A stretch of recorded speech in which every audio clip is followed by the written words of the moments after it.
All right, welcome to This Explainer. Today, we're going to see how you can transform a simple, everyday can of chickpeas into an absolutely luxurious, restaurant-quality butter masala right in your own kitchen. You know, if you love rich, deeply flavored Indian cuisine, but usually just rely on takeout to get your fix, you are going to absolutely love what we're breaking down today. So how exactly do you achieve restaurant-quality curry at home? It's kind of the ultimate question, right? I mean, we've all been there. You follow a recipe to the letter, but you end up with this watery, flavorless homemade curry. It just doesn't have that rich, cohesive bite you get from your favorite local spot.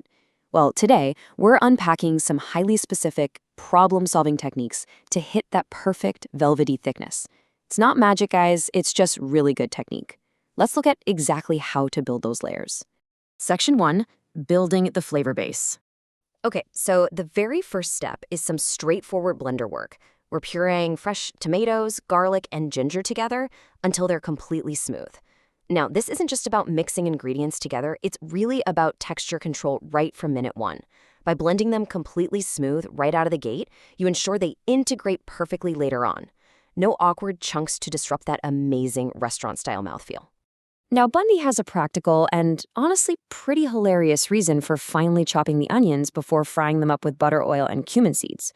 She says, quote, "I just don't like to see pieces of onions swimming here and there in the gravy and staring at me. And honestly, fair enough. By taking the extra time to finely chop them, you make sure they brown faster in the pan and literally just vanish into the final sauce. Pure flavor, zero textural distractions." While those onions are cooking, technique comes right back into play. Adding a quick pinch of salt draws out the moisture, which helps soften those onions to a beautiful light brown without burning them. And here's a real pro tip. Add just half a tablespoon of concentrated tomato paste. This totally rescues the dish from those watery, kind of tasteless modern tomatoes we usually get at the grocery store. Plus, it injects this really vibrant, beautiful orange hue into your masala. Moving on to Section 2, the spice foundation. All right, so you're going to fry this specific, super vibrant lineup of spices. We're talking half a teaspoon of turmeric, a heaped teaspoon of Kashmiri red chili powder, which is amazing for both color and a really mild heat, along with 2 teaspoons of ground coriander and 1 teaspoon of ground cumin. The secret here? Fry them on a low heat for just a few seconds. You want to wake up all those essential oils trapped inside the dry powders, but you definitely don't want to burn them. Burning introduces bitterness, so remember, low and slow is your best friend here. Once those spices are beautifully toasted and fragrant, go ahead and add in that smooth tomato, garlic, and ginger puree from our first step. Give it a really good stir to combine all those vibrant spices with the wet ingredients, and then just let the whole mixture simmer by covering it on medium heat for about 5 minutes, and then partially covering it to let the steam escape. You allow that moisture to reduce. This makes the entire base thicken up intensely. To perfectly balance out that rich, acidic tomato base, Bumby adds a really calculated mix of seasonings. So we've got 2 teaspoons of salt and 1 teaspoon of sugar to level out the flavors, a teaspoon of warm homemade garam masala, and crucially, a teaspoon of crushed dried fenugreek leaves, or kasuri methi. Honestly, that kasuri methi is the signature aroma of Indian restaurant dishes. Once those are in, you let your drained, rinsed chickpeas just tumble right down into the pan so they can fry directly in this concentrated masala. Section 3, the secret thickening trick.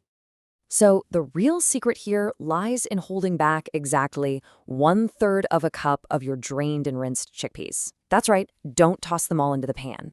This small 1/3 cup reserve, it's about to do a massive amount of heavy lifting for the entire dish. Because here is where the magic actually happens. By pureeing that saved 1/3 cup of chickpeas with half a cup of water, you create this incredible, natural, starchy, thickening paste.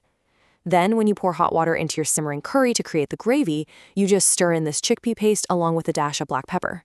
The starch from those blended chickpeas binds with the liquid and instantly creates a velvety, luxurious body. It completely eliminates that watery texture we were talking about earlier. You'll just want to let this curry simmer on low for about 15 minutes so that chickpea starch can do its work and all the flavors can marry. And finally, Section 4, the perfect buttery finish. This part brilliantly illustrates just how adaptable this recipe really is. At the very end of the cooking process, you stir in 1/3 of a cup of heavy cream to get that traditional, decadent richness. But if you want, you can easily swap in 1/3 of a cup of coconut cream or coconut milk. That keeps the entire dish completely vegan and dairy-free, without sacrificing even a drop of that glorious texture. For the grand finale, we are making a quick, vibrant temper, also known as a tadka. You just heat a tablespoon of butter with a tiny drop of oil, which raises the smoking point and stops the butter from burning. But hey, the absolute pro tip here, the one thing you literally cannot skip, is turning the heat completely off before you stir in a teaspoon of sweet paprika. If the heat is still on, that paprika is going to scorch, turn black, and taste super bitter. The residual heat is literally all you need.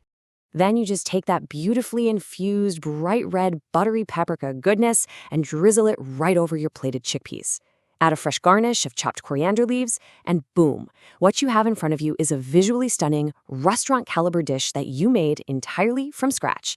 That bright red butter pooling slightly on top of the creamy orange masala is exactly what you want to see. As you scoop up this incredibly thick, fragrant, restaurant-style masterpiece with a piece of warm naan, man, it just proves how powerful good technique really is. We literally transformed a basic can of chickpeas into an absolute feast. And it really leaves you wondering, what other humble pantry staples are just sitting in your cupboards right now, waiting to be elevated with the right technique? Thanks for joining me for this explainer. Now go check your pantry and get cooking.